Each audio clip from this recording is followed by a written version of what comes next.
Sir அந்த பையன் ரொம்ப நேரமா நிக்கிறான் சார். வர சொல்ல. ஓ வாயா சார்.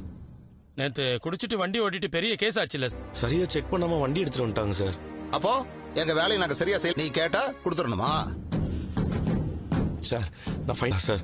ப்ளீஸ் சார் அப்படி எதுவும் பண்ணிடாதீங்க சார். கார் ஓட்டுறது தவிர எனக்கு வேற சார் கடன்லாம் நிறைய இருக்கு சார்.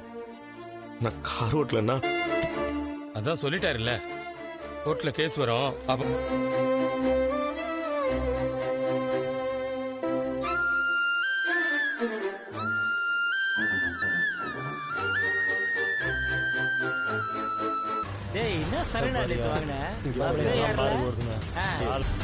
அவர் சொல்றத பார்த்தா இதுல வேற ஏதோ தப்பு நடந்திருக்கு.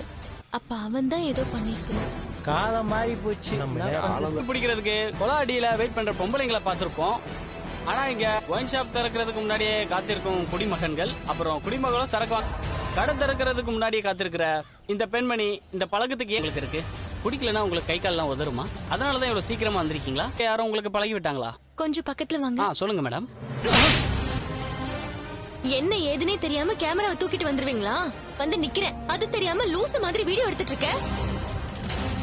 மகளை கண்ணகி சாவித்திரி நலாயினி வரிசையில ஒரு வீர மங்கை தன் சொல்லுங்க மேடம், உங்க கணவருக்காக நீங்க எப்படி போராட போறீங்க? ஒரு ஹெல்ப்பும் பண்ண வேண்டாம். நீங்க பிரபலமாகிறதுக்கு எங்களை மாதிரி ஆட்களோட